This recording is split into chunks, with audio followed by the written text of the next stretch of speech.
This is the Invest Ed Investment Minute, the voice of investor protection in Oklahoma. People under stress are most susceptible to fraud. Don't make a tragedy worse with rash financial decisions. The death or hospitalization of a spouse has many sad consequences. Financial fraud shouldn't be one of them. If you find yourself suddenly in charge of your own finances, get the facts before you make any decisions. An insurance settlement may help with the expenses, but it also makes you an ideal target for fraud.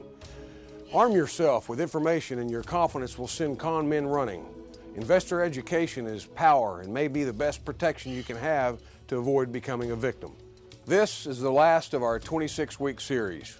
Thanks for watching, and remember to investigate before investing. For more information on protecting your investment, visit investedok.org. The Invest Ed Investment Minute is designed to educate you about securities fraud.